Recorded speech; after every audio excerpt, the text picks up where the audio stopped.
Now, Okay. now it's time to hop aboard the blue bus where the All right. mystical language came through from Meher Baba. So this week, we'll start off.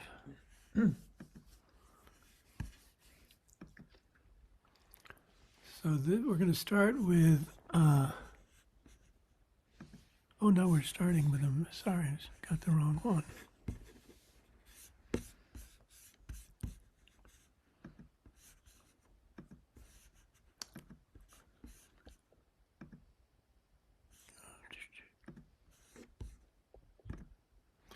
Mystical Life 3. So these are messages that were given, variations on the theme of self-realization were dictated by me, to me, by Meher Baba through direct communication and intuition, July 1940. Mystical Life 3 by Princess Norina Matchabelli. Meher Baba speaks. I forgive. Come to me, all who are heavy laden in mind and eye. Come to me, all who see in this winning realization reaction the real order to arise to new consciousness. Come to me, all who in I, in one in I, know the one in I show of I be in life in spirit, order impersonal. I will give you the way, the life, the truth. I here say to all once more, let the head be calm in the world's ordeal of new resurrection. It is to you as my disciple that I here order to see in the world's disaster the real way to truth.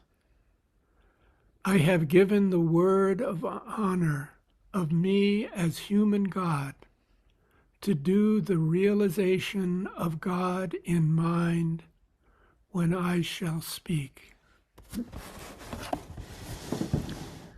I shall, in the moment of my new word, in I, that is God conscious, make in you the show of mind in bliss.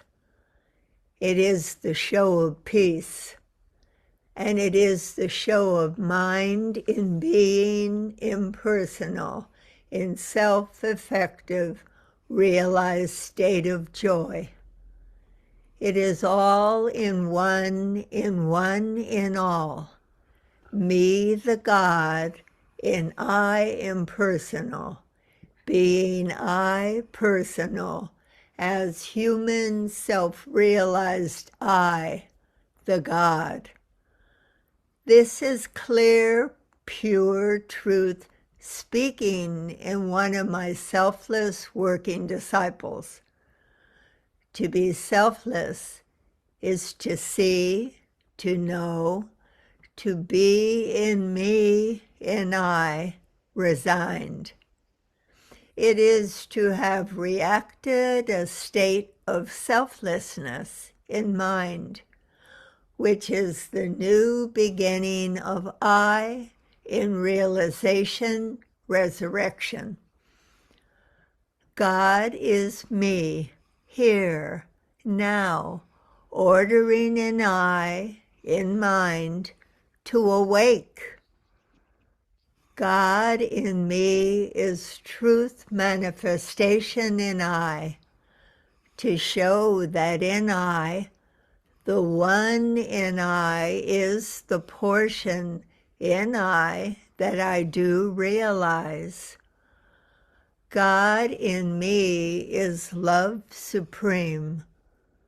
God in me is truth realized. I in you am, one in I, the pure, selfless order to love the I as it is. I am forgiving the I as it is. I am taking on in I the I's sins, and in the sins I arise as the new I that is more conscious of truth. I am forgiving in use, in being in love immutable, the I of mind that has been sinning for use of I. I forgive in you the dual I. I forgive in you the immutable one in I. I forgive in you the truth work in I, for use in I, to self-realize in I, the use. I forgive to you my own I, to see, to know, to feel in I, the truth. I forgive to you my own mind in being, to be in mind in I, the divine I. I forgive to use my one in I, for use of self-realization, as in use I here do in use the I. I forgive the God to be in I the self-realization. I forgive to you to see, to know in I, you, as I in me. God absolute is pure existence in I. He is one in use in all, as God imperative, who in I is pure order, without the self, without the I as mind, as being. I am God absolute, to show in I, one only I, one only God. Meher Baba is here in our life, the human show of forgiveness, blessed show of being that is knowing in I that he is forgiving the I, to be in I self-conscious of blessed human God in this plane in mind, who has come to lift us out of the mind. He here is speaking. I know what is the good, happy I. I know what is the good, happy I in days of prosperity. It is the dawn in I, to arise in I, in mind, in being. To see the realization work in I be fast in I, when the I is in readiness to self-realize in I, me. I see it realize in self, and in self realize in mind, in being, fast. I promote the dual progression to self-realize in I, the truth. I here am the dual one in I, doing in I, good, uplifting use. Here I say to you as the disciple who is ready to live and die for me, to show to you the way to me in realization reaction, in super-conscious realization order, and that is to be in I, in me. When I order one of my disciples to be me, I am in the disciple the self, effective I in use direct.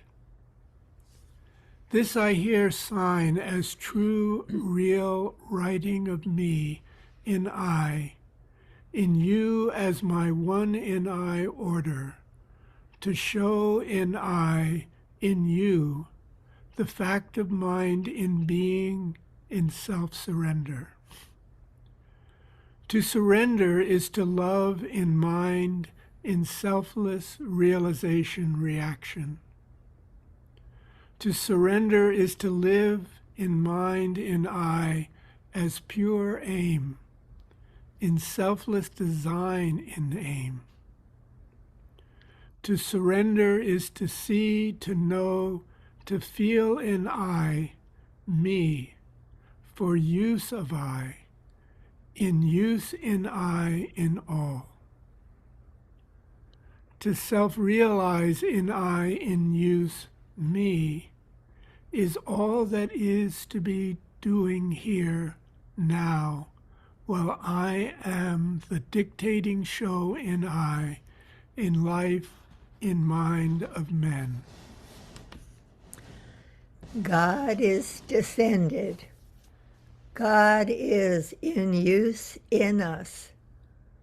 God is God as pure friend, to see in us him arise in use in us as truth.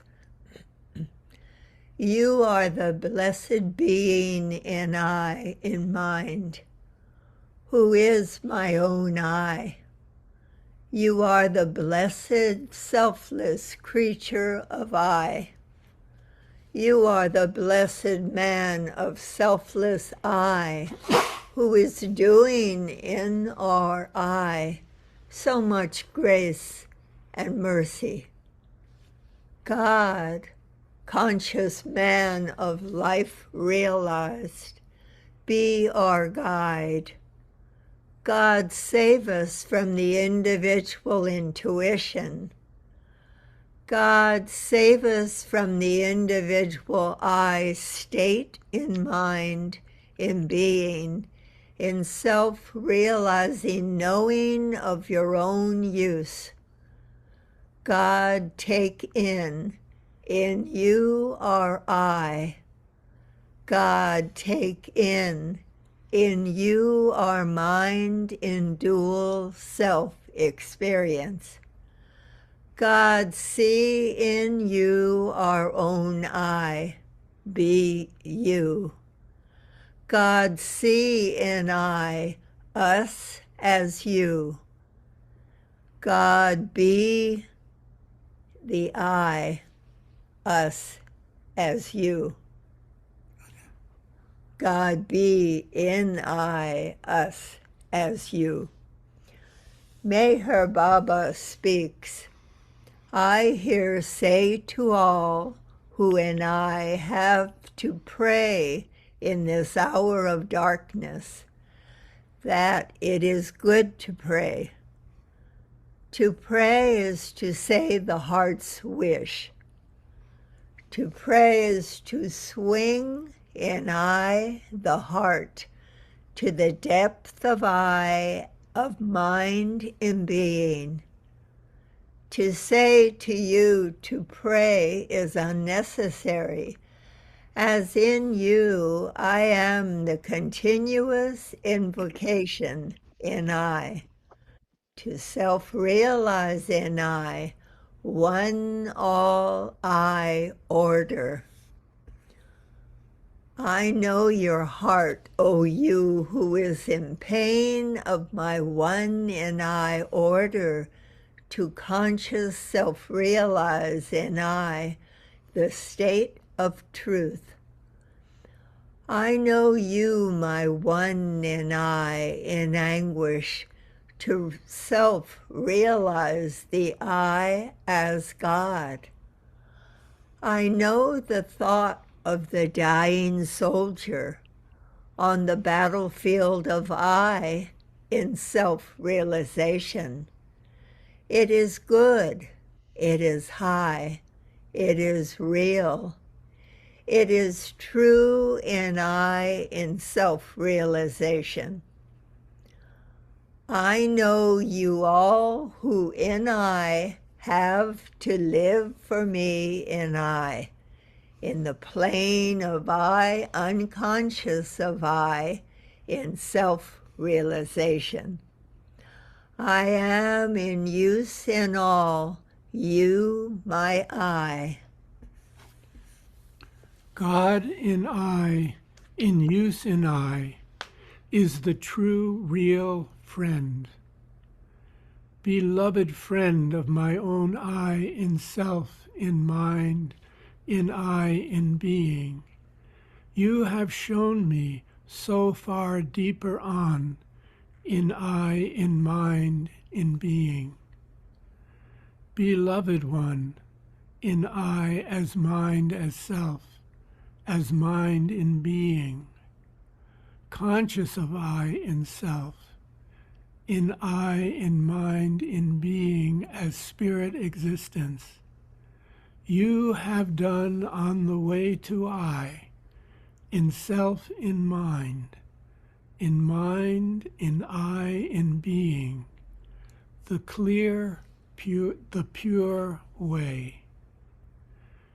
You, sweet life in I, as love that is selfless.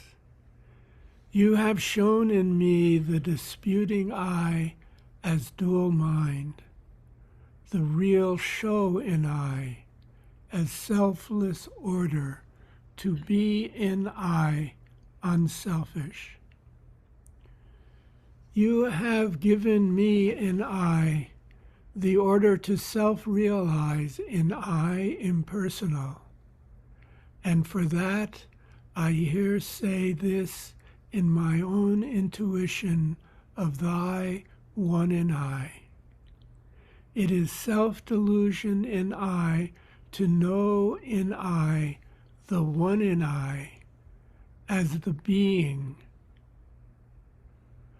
I say this here now on the day of your 15th year of silence, that I know that I is God, you alive as you. God is here in I to know in I, here in one in I, the one in I use. It is you making in I good. I know that I here am in self-deluded realization reaction, the individual self-realizing order of you. I know this, and in this I capitulate in I before thy eye, O you, my own self, my life, my being. To this the blessed friend replies, I here say to you, my being in I, in anguish to self-realize in I, the one as me. I know the one in I in you. It is me. See in this the way to I in one in I, as me. See in this the one in I in you, as use of me. See in this none other than I, me in you, the truth manifesting I in you, through me here as human show of God. I here say to you in full indivisible love, in mind in I, in mind in being, in I in use in self-realization, is me the wonder order to self-realize. This is to be the new awakening realization order in you and in all.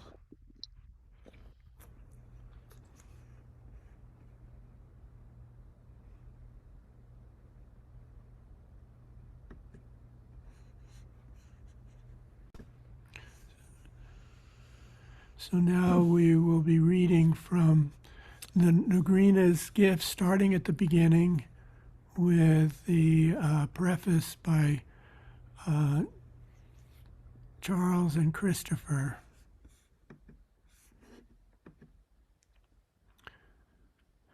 Norina's Gift, Messages from Meher Baba, received through Princess Norina Matchabelli, with introduction by Christopher Wilson and Charles Haynes.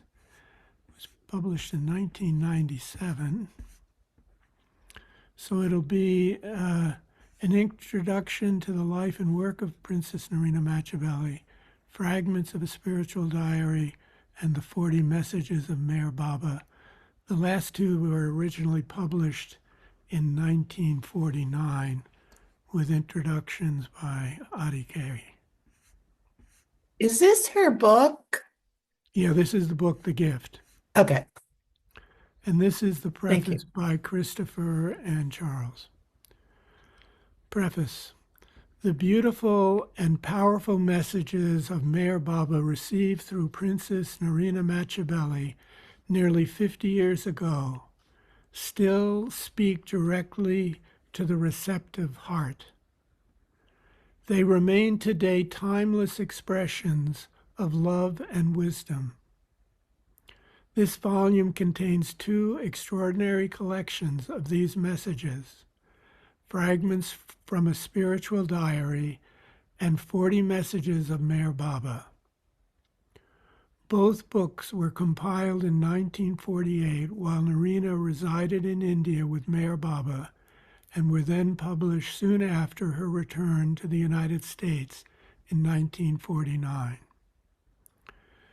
Now, during the year that marks the 40th anniversary of Princess Matchabelli's death, Eleanor Publications is pleased to make these works available to a new generation of spiritual aspirants.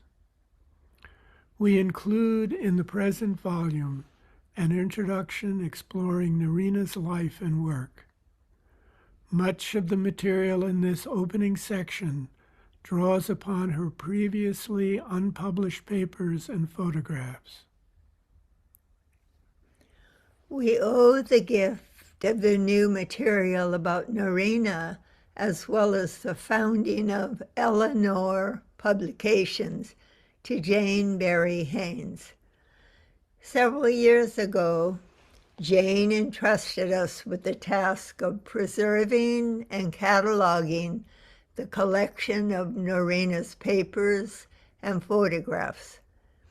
Before her death in April 1997, Jane gave her approval to the present volume and expressed her wish that we continue to make Norina's papers available through publication.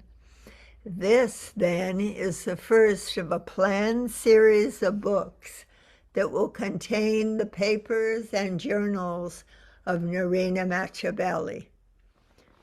We acknowledge with much gratitude the editorial help of Kendra Crossan Burroughs. Kendra's insights and guidance have been indispensable at every step of the process. We are also grateful for the creative contributions of Steve Dyer for his book design and typesetting, and to Graciela Gallup for her jacket design. Many others have given us loving help and support, including Wendy and Buzz Connor, Patty Cavender, Dixon Withers, Julian, and Steve Edelman. Special mention should be made of the generous contributions of time and energy by Hugh and Suzanne McClanahan, who have undertaken the enormous task of distribution for Eleanor Publications. Their labor of love will make the dissemination of this book possible. Finally, we acknowledge with deepest gratitude the Eleanor of Eleanor Publications, Elizabeth Patterson and Norina Matchabelli, who will always be remembered as living examples of Meher Baba's love. Christopher Wilson, Charles Haynes, July 26, 1997. Introduction. The Life and Work of Princess Norina Matchabelli, March 3, 1880 to June 15, 1957, by Christopher Wilson and Charles Haynes. Princess Norina Matchabelli was one of the most compelling and significant of Meher Baba's first Western disciples. Today, however, she is one of the least known and understood. Her writings are long out of print, and the few stories told of her do little to illuminate her pivotal role in Baba's work. In spite of her relative obscurity, Norina's legacy lives on. All who visit Meher Spiritual Center in Myrtle Beach, South Carolina, the place Meher Baba called his home in the West, experience her love for Baba reflected in the beauty of the grounds and buildings which she did so much to create. And all who love and follow Meher Baba in America are heirs to Norina's unique efforts to spread his message of love and truth in the United States. Now, 40 years after her death, the time seems right for a fuller appreciation of how Norina worked for the one she took to be the living Christ, the avatar of this age. Perhaps today more of humanity is better prepared to grasp the inner meaning and significance of the extraordinary thought transmission messages that are reprinted in these pages. After all, in these final years of the 20th century, we appear to be drawing ever closer to the age of intuition promised by Meher Baba. It is through intuition, the capacity to hear the inner voice, that these messages can be received and grasped deep within the heart. The experience of listening to the language of Norina's thought transmission may be enhanced by knowing more of the context of her life and work. To that end, we offer the following brief account of one of the most remarkable women of the 20th century. The progression of her outer life from world-renowned actress and film star to co-founder of a famous perfumery to spiritual disciple is a fascinating backdrop to the inner life that produced the thought transmission messages from Meher Baba. Jonathan, stop, please. Second.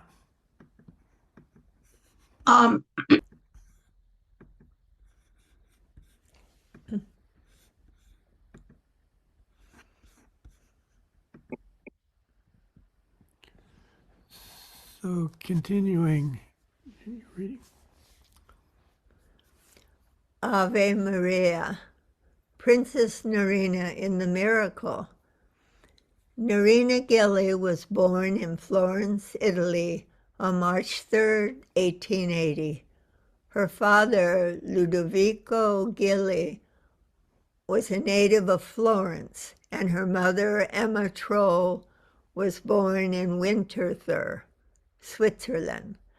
We know little about Norina's childhood, besides the fact that she spent large amounts of time with one of her uncles, Heinrich Wölfflin, 1864 to 1945, who, because of his pioneering studies of Renaissance and Baroque art, is regarded as one of the founders of the modern field of art history.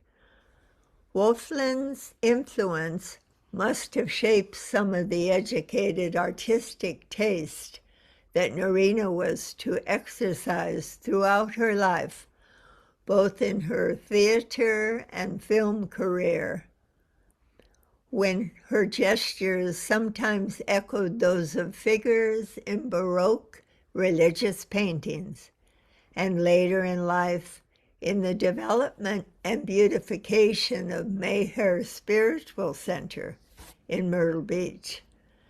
It must have been during these early years that Norina also began to acquire her extraordinary linguistic skills. Her journals and correspondence reveal that she was able to write not only in her native Italian, but also in French, German, and English. Her fluency in these languages became especially valuable many years later when she traveled throughout Europe with Meher Baba and contacted individuals of different nationalities to come and meet him. The defining event of Norina's early life occurred in 1911 when, using the stage name Maria Carmi, she played the role of the Madonna in the London premiere of the mystery play The Miracle. This pantomime with music was the collaboration of three men: the author Karl Vollmuller, then Norina's husband, who adapted the story from a medieval legend about a statue in Rhenish convent that miraculously comes to life, the composer, Engelbert Humperdinck, a former musical assistant of Richard Wagner's, best known for his opera Hansel and Gretel, 1893, and the great theatrical and operatic producer Max Reinhardt, who in the same year as The Miracle, first performance, also staged the premiere of Richard Strauss's opera Der Rosenkavalier, 1911. Norina played the role of the statue of the Virgin Mary, or the Madonna, which becomes human in order to take the place of a nun who has fled the convent in pursuit of worldly experiences. At the play's conclusion, the nun returns, and the Madonna once again becomes a statue. Among Norina's greatest challenges in this part was that of standing perfectly still, statue-like, for extended periods of time, and then convincingly enacting the transformation from a hieratic statue to the warm, feeling figure of Mary, a metamorphosis conveyed entirely through silent movement. At the time she was cast in the part, Norina was not only without acting experience, she was also in poor physical health, suffering from tuberculosis. In a brief account written years later, she described this period of her life. It pleases me to tell you a little anecdote of my past life. When I was a young woman lying in a sanatorium in Switzerland for 3 years. The verdict that the greatest authorities at the time gave was hopeless case. I knew about their decision and apparently took it easily because I did not want to believe it. A shock-like event brought about the turning point in my life.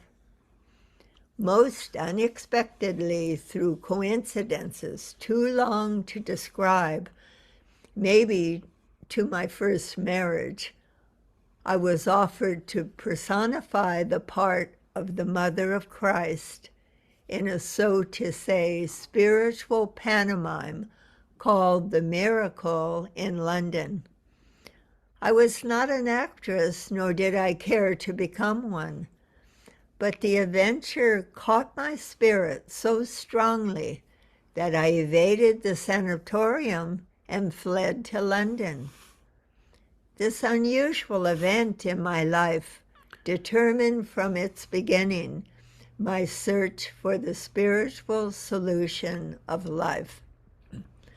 This tremendous shock given to my creative urge of living healed me from consumption. Man is constituted with remarkable reserves of power. Of course, then I was a young woman. Today, I am just as alive as I was then, only my field of activities is different. When first preparing the role, Norina became overwhelmed by the task ahead of her, and her trepidation and inexperience caused tensions at rehearsals. She wrote, "Unwilling, almost unconscious, I was placed in the center of the greatest stage in the world, the Olympia Hall in London. I did not know how to act. I was about to be resigned by the great director, M.R. Max Reinhardt, who had so heartedly hoped to discover in me the talent he had suspected.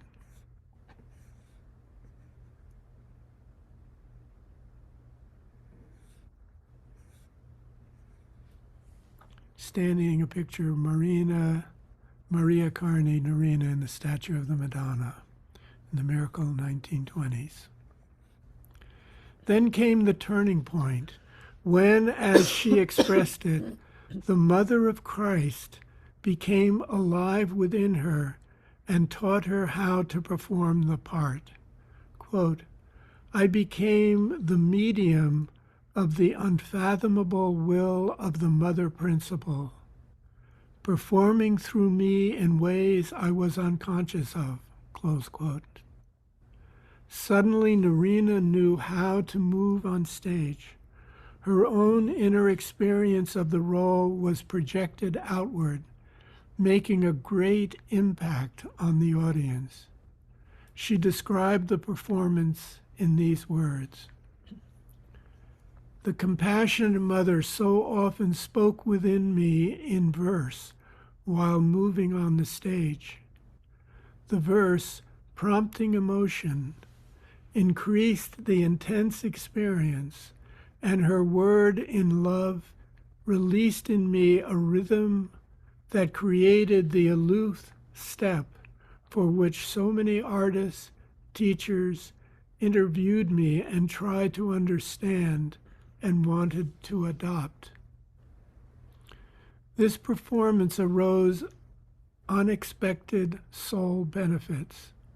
The compassionate mother through me healed. I have seen with my own eyes the blue light's vibrations pouring out of my inner core and reaching some unknown subject in the audience and being consciously received. I have been through her grace throughout the performance of this long-lasting play, her imitation. Norina's performance enthralled not only the audience, but also the critics, who praised her performance for its haunting beauty. On January 31st, 1912, an article appeared in the London newspaper with the headline, "The Perfect Botticelli Face, The Miracles Madonna." No figure in The Miracle has caused greater interest than the very beautiful one of the Madonna, and much praise has been given to Maria Carmi, not only for the perfection of her posing, but for her dignified conception of the part. For some time, the identity of Maria Carmi was a secret, but now she stands revealed as Mrs. Carl Wallmuller, the wife of the author of the mystery play. In an interview given to the Evening Standard recently, she said, "I am an Italian and an Italian Catholic. For this part, I have made no special study, neither in the art galleries nor elsewhere. My conception of the part of the Madonna is in no sense German. It is purely Italian. The part is perhaps a difficult one, but I adore it. It is not until the two performances of the day are over that I feel the extraordinary strain of sitting absolutely still for nearly 3 hours and a half." The same paper continues, "In the opinion of many who have seen Maria Carmi, she has a perfect Botticelli face, such as may be seen in the National Gallery. But no one, not even the artist herself, can explain the haunting, semi-tragic, half-pathetic smile which lights up her features throughout the performance." In February of 1912, when the time came for Norina to leave England in order to perform under Reinhardt's direction in Berlin, the London reviewer Sir Claude Phillips offered this enthusiastic farewell. "It would surely be ungracious to allow her to depart without some words of fervent, heartfelt thanks for a performance of haunting beauty which has quietly yet irresistibly made its appeal to the public, enthralling lovers of true art and spiritual beauty, and leaving an impression in the truest sense of the word, indelible. It is in no spirit flattery, but in recognition of a great artistic achievement, lifted into higher regions by something more potent than mere technical perfection, that we express our gratitude." The Miracle's success launched Norina's career as a prominent stage and film actress. Between the years 1914 and 1921, still using the name Maria Carmi, she starred in over 25 Italian and German silent films. The most noted of these were Teresa Requiem and Serduti nel Buio. During this period, she divorced Vollmuller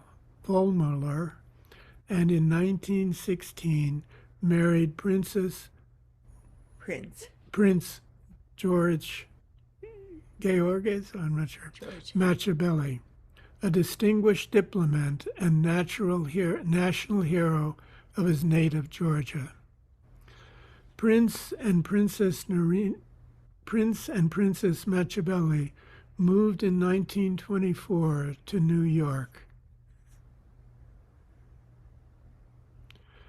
City, where Norina again portrayed the Madonna in the American production of The Miracle. Altogether, she performed this part, her signature role, over 1,000 times in Europe and in the United States. In New York, she joined the faculty of the Theater Arts Institute, where she taught pantomime. During the 1920s, Norina and Georg? No, Georges established their own business, the Princess Matchabelli Perfumery Incorporated. The business was extremely successful, earning a reputation as one of the 5 top perfumeries in the world. Norina's fame and beauty contributed to the popularity of Matchabelli products. 2 fragrances, Ave Maria and Princess Norina, were advertised with a photograph of Norina wearing her costume from The Miracle. After George's death in 1935, Norina sold her share in the perfumery and gave the proceeds from the sale to Meher Baba for his work.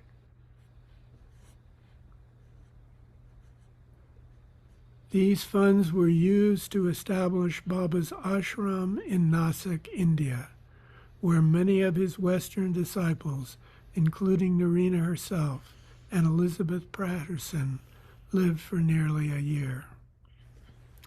Nur Jahan, disciple of Meher Baba. Norina met Meher Baba during his first visit to the United States in November 1931 at Harmon-on-Hudson, New York.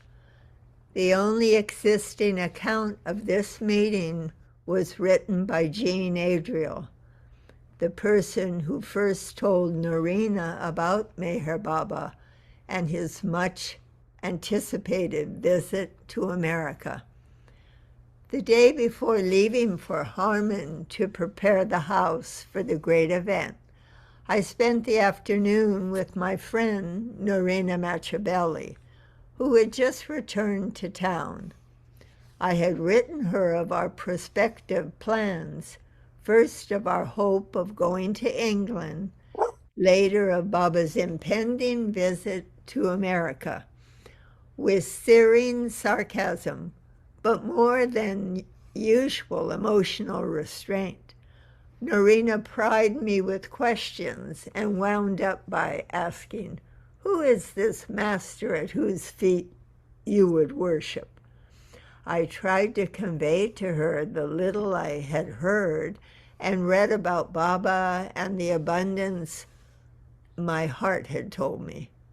She listened for about 10 minutes, then, pacing back and forth the length of the living room, she upbraided me. "How can you worship at the feet of any man, even though he calls himself a master? Women like ourselves who have had such deep inner experiences need no man to show us the way to God. How can you allow yourself to be drawn into such foolishness?" I waited until her torrent of disapproval had run its course. Then quietly, I told her that I felt strongly impelled to follow my own inner prompting, which I knew to be the deepest intuition of my life. One of the things I had told Norina about Baba was the extraordinary phenomenon of tears, which Mr. Watson and many others had experienced upon first meeting the master. So, as I bid her goodbye, she laughingly remarked, "Well, when your master arrives, I must meet him. I, too, would like to weep." The account continues with a description of Meher Baba's arrival at Harmon-on-Hudson and the emotional transformation that was evident in Norina upon her first meeting with him. The next day began the interviews with our New York friends to whom we had relayed word of Baba's arrival.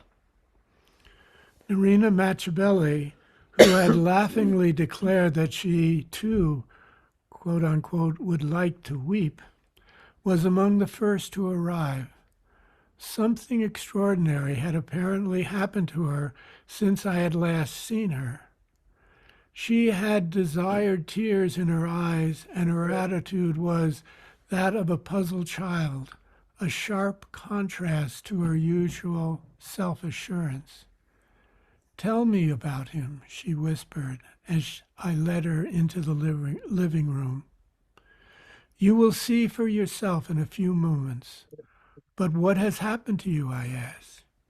She then told me that ever since the moment Baba's feet had touched the shores of America, she had done nothing but weep. She had been compelled to cancel all of her social engagements.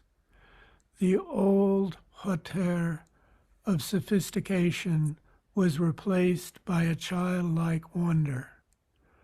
About 10 minutes later, Malcolm happened to be passing the stairs that led to Baba's room.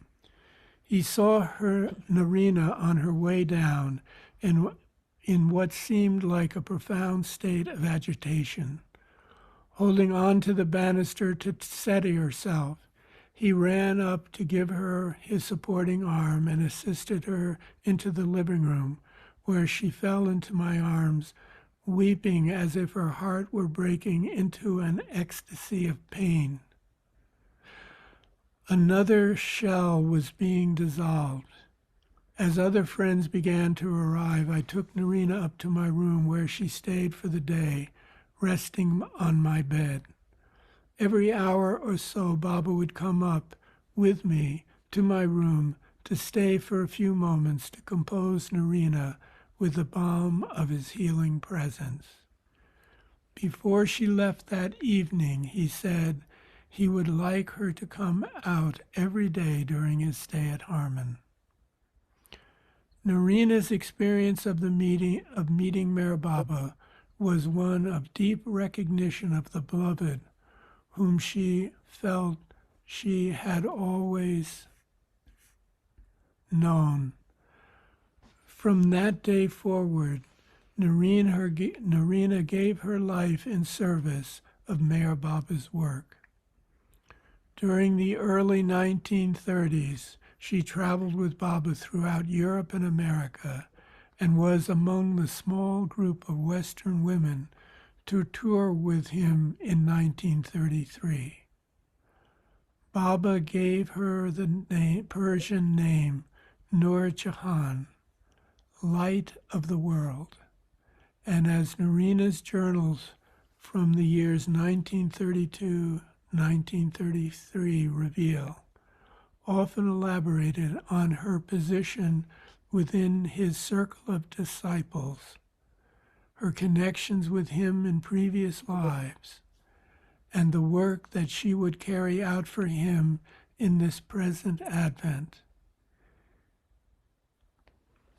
He told her, for example, that in the structure of his circle, she was the 12th member of each concentric circle of 12 disciples, up to the 9th circle.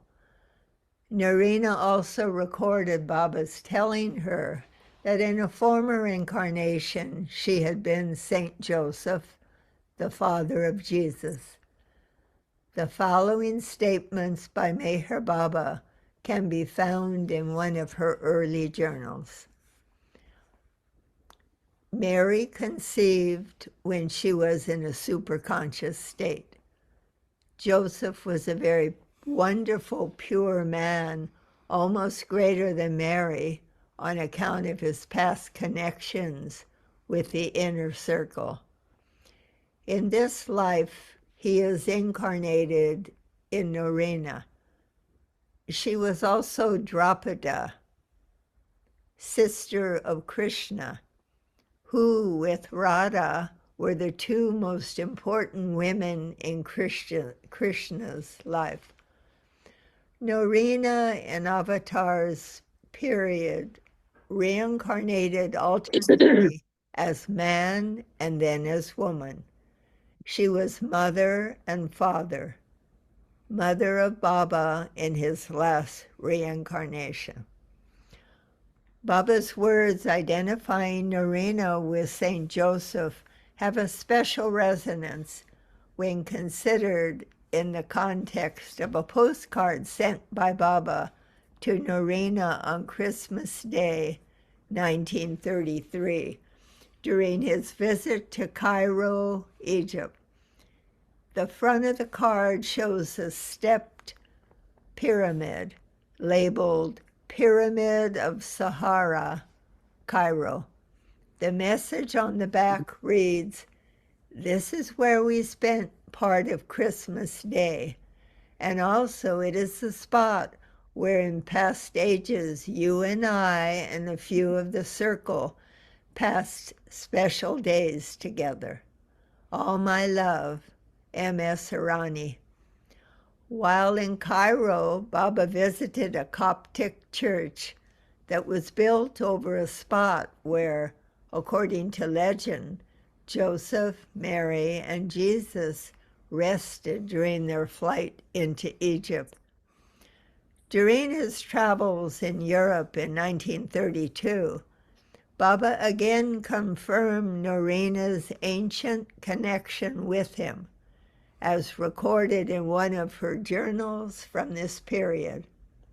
In Genoa, he said, "Whether you succeed or not, remember you go with me in June for good. I love you more than all." I doubted in false modesty. He made a sign deep down to his heart. Old contacts is the meaning. He said I was the mother of all. I was his mother too, when, in a past reincarnation, it seems I alternate sex in his avataric life. He says always, "You are dear to me. I love you more than any. But we are all of him, so why doubt or ask or want any particular position?" Just as in previous lives, according to Baba, Norina had at different times been the avatar's mother and father. So in her current incarnation, she held the position of his mother, though not biologically. Baba's definition for my suffering that I felt impersonally was, "It was due to your position as my mother that you take on a bit of my sufferings."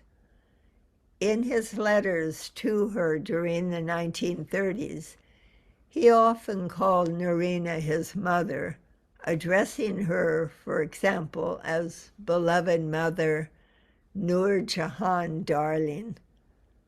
The following letter was sent by Baba to Norina from Hollywood on December 31st, 1934. "Mummy mine, I am infinite. I am eternal. I know everything. I am everywhere. I am all power, knowledge, and bliss. Whatever I say is right. Whatever I do is right. Whatever I will is right." It is the delusion of duality and the illusion of Maya that sometimes make them appear untrue. All I say, do, and will is for the upliftment of the innumerable beings merged in the sea of ignorance, and for that I have to bear the cross of untold infinite sufferings, being misunderstood and opposed. You have to share in my suffering. In love, faith, and service for me, you have gone far ahead of others. So try never to feel depressed, disheartened, desperate, and disappointed, but go on till the very end, helping in the work of your beloved divine child. M.S. Arani. As this letter and Norina's early 1930s journals attest, Baba often reminded her that she would participate in his suffering. I have always suffered for the universe. I have been crucified 1,000 times and will be 1,000 times more. So you can share a little in my sufferings. He also let her know that she would have much important work to do for him during her lifetime. You shall do immortal work for me. Norina's external work for Baba began, in fact, almost immediately after first meeting him. During the 1930s, she was not only responsible for introducing many international acquaintances, often artists, scholars, and members of the European aristocracy to Meher Baba, but was also placed in charge of Baba's film project. He wrote to her, "Remember, Mummy, the producing of the films lies mainly in your hands. Together with other Western disciples, especially Elizabeth Patterson, whom she had befriended at Harmon-on-Hudson in 1931. Norina worked to find the necessary funds for the project and to obtain a script that pleased Baba. Norina's first husband, Karl Vollmuller, who had authored The Miracle, offered one such script based on Baba's directives, entitled How It Happened. Her work in Europe and America on the film, however, was interrupted in 1936. Baba called some of his Western disciples for an extended stay in India to reside at his new ashram at Nasik. At Nasik, Baba gave Norina the title of Managing Mother, which meant that she had the responsibilities of looking after the retreat's expenses, food, and supplies, and taking care of special problems such as illnesses, a sort of mother prioress role that no doubt suited Norina's hardworking, expansive personality, but that seems to have incurred both appreciation and resentment from the other ashram residents.